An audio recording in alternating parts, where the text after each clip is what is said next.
Assalamualaikum warahmatullahi wabarakatuh. Gak kerasa nih udah tanggal berapa ya sekarang? Udah tanggal 17 Juni nih sekarang nih.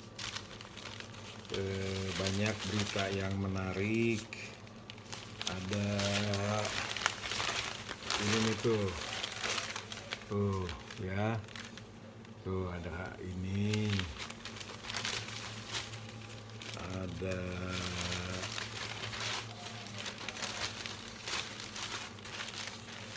ini. Tuh lihat ya.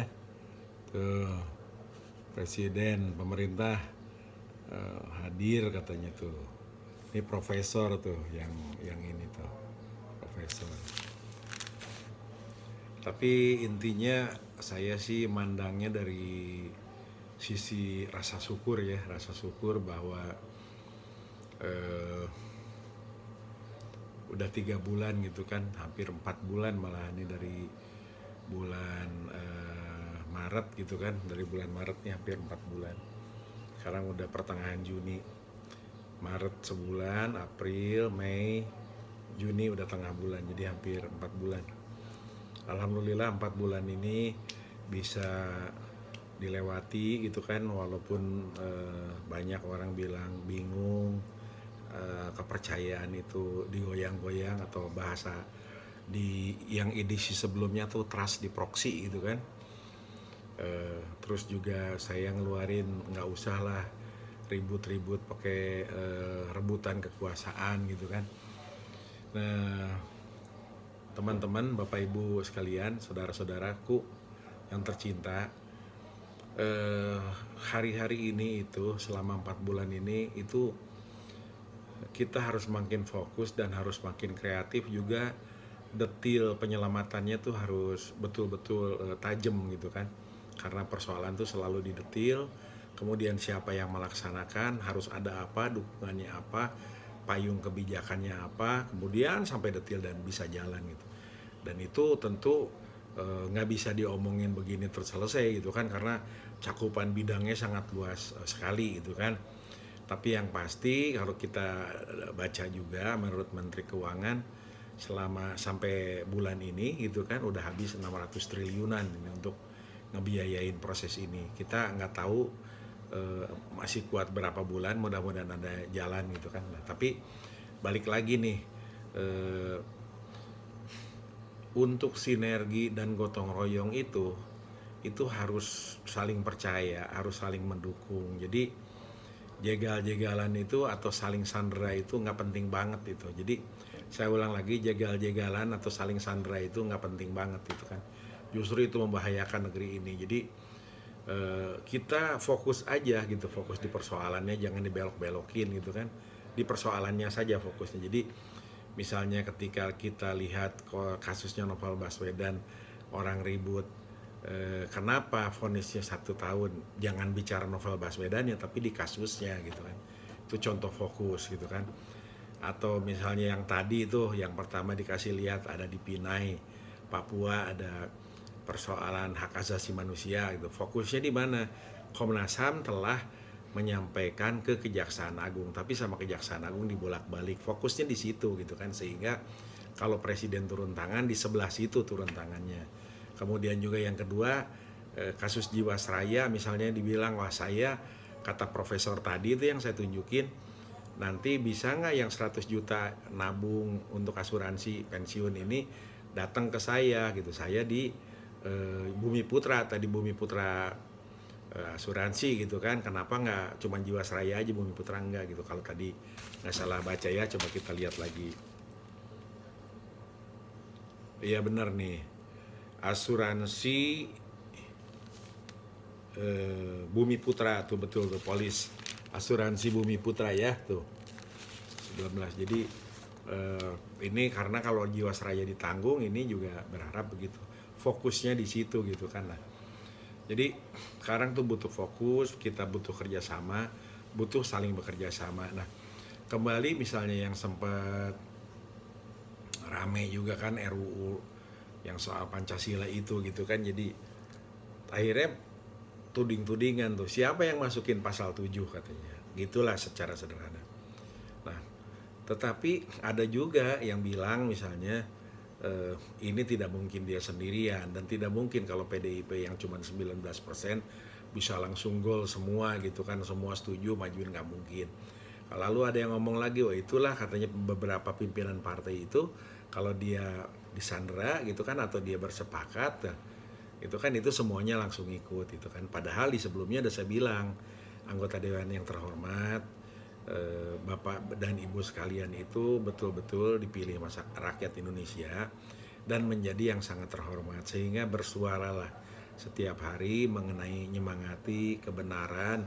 Jangan main setuju aja, begitu pun juga jangan main tidak setuju aja, tapi masuklah ke hal-hal yang substansial sehingga anggota dewan itu paham betul substansinya. Nah, kalau misalnya masih sulit, masih baru gitu kan banyak yang bisa jadi tenaga ahli diajak gitu kan, di berpikir gitu kan. Jadi mungkin fokusnya, mohon maaf, tidak di proyeknya tapi di hal-hal yang substansial juga gitu. Walaupun semua orang paham lah untuk masuk jadi anggota dewan tuh butuh biaya yang luar biasa. Nah, tapi balik lagi, ini mohon bahwa butuh kerjasama yang luar biasa saat ini gitu kan. Jadi hindari itu gontok-gontokan, hindari itu saling jegal gitu kan. Nah, kalau elit ada yang bilang misalnya beberapa orang nih dibebasin nih sekarang katanya, itu nanti dibuka lagi tuh buku pembukuan keuangannya tuh, nanti keseret lagi berapa orang. Terus ada juga yang ya tertentu gitu kan, sekarang di PK-nya diusahain gitu kan untuk ngejar yang lain karena dulu merasa dikriminalisasi juga gitu kan, gara-gara diindikasikan lah besan kena gitu kan, sehingga ini juga dikriminalis. Tapi kan nggak tahu, kita mah masyarakat kan nggak tahu ya. Itu kan cerita di media sosial, cerita dari diskusi teman-teman. Nah, kalau saya sih marilah kita justru fokusnya di bagaimana bersinergi itu kan. Jadi kalau semua bersinergi bukan artinya bersinergi untuk yang membahayakan negara, jangan, tapi bersinergi saling melengkapi, saling menjaga gitu kan, supaya situasi ini tidak makin buruk gitu kan. Karena pasti, apa yang pasti, pajak tuh susah masuk, produksi cuman yang tertentu aja, palingan tambang yang jauh-jauh gitu kan, dari kota-kota nggak ketemu orang yang ekspor gitu kan. Nah, tetapi di satu sisi pengeluaran terus dan besar sekali gitu kan pengeluarannya. Kalau sampai bulan Juni aja dari Maret 600 triliun kan, waduh, kalau 4 bulan lagi udah 1.200 triliun gitu kan. Apa aja yang dipotong gitu kan, jangan-jangan nanti bisa-bisa gaji pegawai negeri jadi berat gitu kan, atau jangan-jangan nanti pajak nggak bisa masuk gitu karena orang nggak bisa berusaha gitu kan. Nah, padahal kalau elit itu rukun pasti bisa cari jalan yang lebih tajam gitu kan, yang lebih asyik gitu kan. Jadi bikinlah rakyat itu gembira dengan bahwa rukun di atas, kerjasama gitu kan. Jadi jangan saling tuduh gitu kan, saling menjatuhkan gitu kan. Karena ada pengalaman lah yang indah nih di koran hari ini juga nih, itu ketika pimpinan tertinggi Astra gitu, grup itu berganti. Yang gantinya itu adalah wakil direktur utamanya gitu, yang sebelumnya udah 4 tahun jadi direktur. Jadi perusahaan itu akan ajak gitu kan, ajak karena udah biasa di situ gitu kan. Nah, Indonesia sekarang belum begitu, bisa siksa. Yang 98 nggak ada ya karena berkat sejarah gitu kan, jadilah. Tetapi nanti mungkin makin ke depan lebih baik yang meniti lah, bertahap, sehingga pengalamannya mateng gitu kan. Bukan berarti yang sekarang nggak mateng juga, bukan itu gitu kan. Tapi intinya adalah supaya kisruh atau gonjang-ganjingnya nggak terlalu besar lah. Nah, untuk itu gitu kan udah ada tuh pemerintah diharap hadir tadi di soal penyelesaian pelanggaran HAM di Papua, kemudian juga asuransi Jiwasraya, berarti kan mungkin Bumi Putra ya, mungkin di Jiwasraya juga diharapkan begitu. Nah, kalau korban perampasan tanah tentu berharap di soal-soal perampasan tanah pemerintah itu hadir gitu kan, yang disebutin kan contoh kasus Robert Sujasmin sudah jelas, sampai belinya dari lelang negara, dilihat keputusan pengadilan ada memang tapi tidak nyambung dengan Robert Sujasmin gitu kan. Persepsinya teman-teman gitu kan. Jadi itu yang harus dipertanyakan karena 3 kali BPN sudah memverifikasi gimana gitu kan. Nanti kalau BPN udah memverifikasi bisa dibatalin, begitu saja, terus gimana gitu kan, nggak ada kepastian dong. Nah, begitupun juga ada misalnya kasus yang nggak pernah dijual tapi ada tanahnya, ada SHGB-nya, itu kan juga gimana gitu kan. Yang salah ya pasti yang ngeluarin SHGB-nya, jangan bicara di keputusan pengadilannya gitu, karena keputusan pengadilan kalau mengacu ke SHGB ya formalnya normalnya ya pasti dimenangkan karena kan BPN pasti bersaksi orang ngeluarin formal gitu kan. Begitupun juga tanah yang jelas beda letak seperti Bu Ani jangan terus dikasih dikeliling-keliling kemana-mana gitu kan, udah jelas tanahnya beda, tanahnya Bu Ani sertifikat gitu kan. Walaupun ada keputusan pengadilannya ya harus tegas. Begitupun yang lain-lain gitu kan. Jadi misalnya Budi Kendi yang udah jelas juga tanahnya menurut kelurahannya beda girik dan lain-lain gitu, memang itu jelas ya jelas, proses hukumnya mudah-mudahan jalan gitu kan. Begitupun juga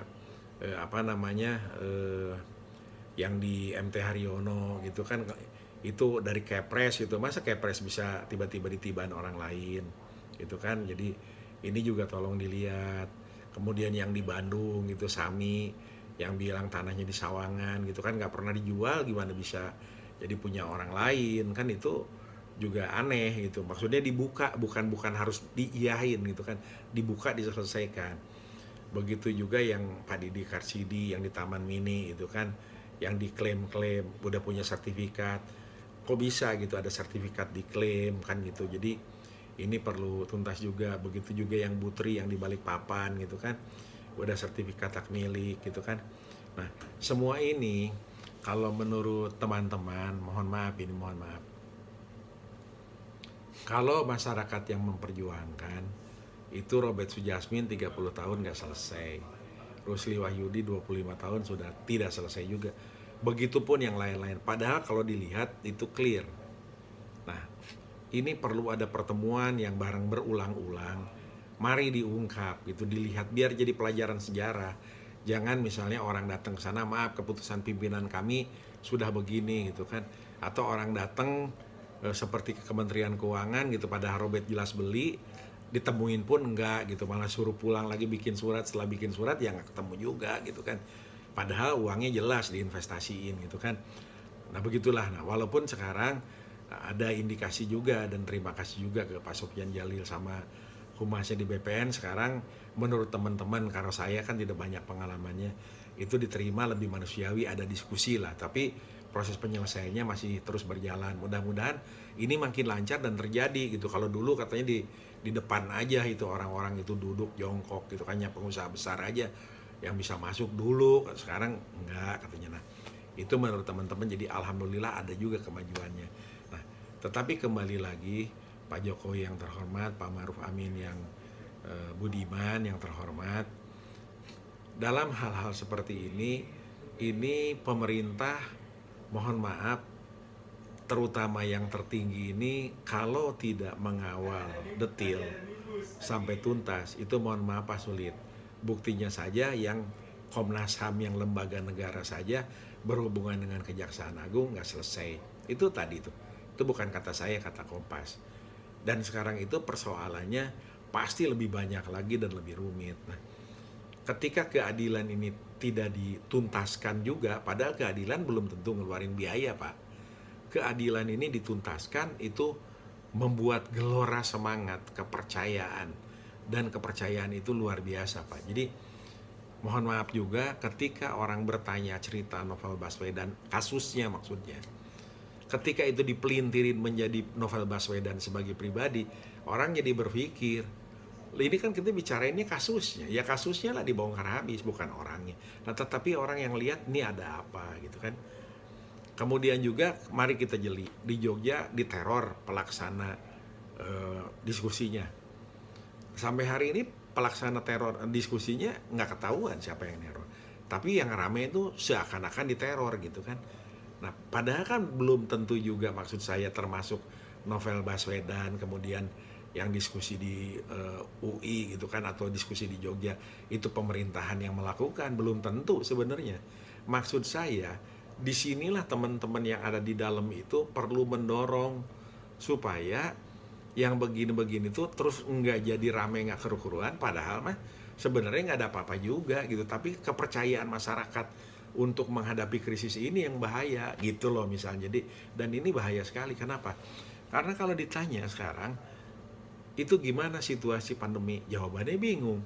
Padahal jelas, apa yang jelas? Maret itu 2, tanggal 3 tambah 21 hari jadi 4 ribuan. Berarti 1000-an tambah 3 minggu lagi itu menjadi 4 ribuan. Tambah 3 minggu lagi menjadi 12 ribuan. Tambah 3 minggu lagi menjadi 24 ribuan. Tambah 3 minggu lagi sekarang itu menjadi 40 ribuan.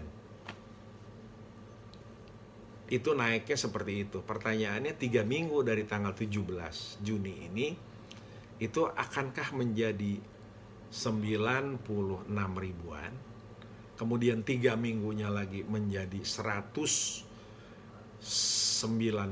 ribuan yang positif gitu kan. Itu dari sisi penyebaran, dan penyebaran ini pengendalian diri kuncinya. Jadi kalau keluar rumah hanya untuk bekerja, hanya untuk yang penting-penting, hanya untuk yang tertentu, mohon maaf. Dan itu menggunakan protokol kesehatan. Kalau keluar rumah itu untuk itu gitu kan. Dan itu penyebaran itu bisa dikendalikan, dan itu tergantung. Tinggal di jalan gimana caranya nggak numpuk motor, rame gitu kan, terus orang di stasiun, di terminal, dimanapun gitu kan, itu yang nggak boleh. Karena kalau ngumpul ngeriung begitu bahaya. Jadi penyebaran, kita perlu bersyukur sekarang yang sembuh itu alhamdulillah makin banyak, bisa 500 orang yang sembuh sehari, dan banyak. Itu alhamdulillah, subhanallah, terima kasih kepada medis, para medis, dokter, dan semua relawan, dan semua termasuk pemerintah juga tentunya yang menggerakkan ini, dan Pak Doni Monando itu untuk yang penyembuhan tuh. Yang meninggal juga sekarang itu ya 2000 banyak. 2000 itu banyak, mohon maaf. Bagi yang berduka, 1 orang itu juga luar biasa. Pasti kehilangan itu sangat banyak, 2000. Hanya ketika ini sudah 40.000, bisa ditahan 2000, kalau bisa jangan ada lagi yang meninggal gitu kan. Jangan ada lagi, dan semakin sedikit dan ada lagi. Kemudian juga ketika itu ada obat gitu kan, ada untuk imun gitu kan, itu mudah-mudahan terus disosialisasikan, terus dicoba gitu kan. Nah, tetapi mari kita fokus, karena kalau terus diam di rumah itu juga tidak mungkin kalau semua ekonomi nggak jalan. Bukan apa-apa, karena pasti ada batasnya. Sudah sunatullahnya orang itu harus bekerja, walaupun keadaan kita semua di rumah. Alangkah indahnya kali itu menjadi pendidikan kita sebagai orang tua kepada anak-anak, mendekatkan lagi dengan anak-anak kita, mendekatkan lagi dengan agama, mendekatkan lagi dengan semangat, supaya setiap keluarga itu mendorong kehidupan yang lebih baik gitu kan, dan lebih bermanfaat gitu kan. Hidup apa adanya gitu kan. Kalaupun sekarang ada yang bisa masih 5 tahun, bersyukurlah. Ada yang bisa 10 tahun, bersyukurlah. Tapi kalau saya lihat di sekeliling saya yang orang biasa-biasa aja gitu kan, itu lihat besok, bahkan hari ini pun, atau keluarga sedang sakit pun, lebih banyak pasrahnya. Jadi saya melihat seperti itu. Termasuk juga ketika baca di koran gitu kan, yang orang-orang yang di PHK terpaksa di tempat tertentu gitu kan, kemudian juga mereka dibantu pemerintah. Untung ada pemerintah gitu kan, terbantu. Tapi ini jelas makin hari ini makin berat, makin hari ini makin tidak jelas. Bukan berarti kita harus patah semangat, tetapi harus jaga semangat. Karena kuncinya, saya dinasehatin, karena saya juga sedang sama-sama belajar menghadapi krisis ini gitu kan, menghadapi pandemi ini. Tapi ada yang nasehatin, kuncinya adalah supaya imun itu kita bisa bergembira, tidak tertekan. Kemudian juga kita kreatif. Untuk kreatif itu kita harus dekat dengan banyak orang dan berdiskusi. Jangan ke bawah hal-hal yang bikin pusing. Jangan ke bawah-bawah yang bikin tegang. Jangan ke bawah yang bikin nggak tegas-tegas. Nah, jadi kembali lagi ke awal. Sudah pasti saudara-saudaraku mengeluarkan kata-kata yang saling menjegal, saling memarahi, saling begitulah intinya. Itu jelas-jelas merusak imun kita sendiri selain merusak imunnya orang lain. Kemudian ketika kita menelanjangi orang, sebetulnya menelanjangi diri kita sendiri juga gitu kan. Nah, jadi kalau mau fokus di hal-hal tertentu, fokus saja sampaikan. Karena saya ulang lagi, belum tentu yang bikin jengkel itu pemerintah beneran kalau itu dikesankan ada di kekuasaan, tapi belum tentu. Nah, begitu juga belum tentu juga yang bikin itu juga sebenarnya orang yang sebenarnya ada di politik, belum tentu juga. Karena bisa juga ada yang kerjaannya memang bikin rame gitu kan, bikin robotik, bikin macem-macem gitu kan, di situ rezekinya. Ya kita harus melihat maklum juga saja gitu kan. Tapi balik lagi, kalau saya dari sisi bersemangat, dan menurut saya mohon maaf, doa yang baik, semangat yang baik, kita ikhlas, kita bersyukur, insya Allah ada jalan. Kalaupun hari ini kita belum dapat jalannya, ayo terus bersemangat, ayo terus cari jalannya. Insya Allah kalau kita terus berjalan, badai itu akan kita lewati dan semua ini akan berlalu. Masa yang terang benderang, di mana habis gelap terbitlah terang, mudah-mudahan kita akan mengalaminya lagi gitu kan. Walaupun dengan kondisi yang seperti apa, tetapi insya Allah semua ini bisa diatasi oleh bangsa Indonesia. Dan sekali lagi, untuk gotong royong itu butuh saling percaya. Untuk tolong menolong itu butuh kebersamaan. Dan itu kalau kita kompak. Jadi siapapun yang mecah belah itu sebetulnya kita harus peka sebenarnya mau apa mereka itu terhadap bangsa ini. Dan ingat, dulu VOC tidak akan pernah bisa menguasai banyak hal di negeri ini kalau tidak ada orang dalamnya. Begitu juga sekarang kalau kita kompak, kita ingin merdeka terus, kita kompak, kita ingin maju, sulit ini kita hadapi, dagang ya daganglah yang baik gitu kan, bagi-bagi untung yang baik, tetapi negara ini tetap dijaga kedaulatannya, dan semoga kita terus bersama-sama bisa selamat. Demikian, terima kasih. Assalamualaikum warahmatullahi wabarakatuh.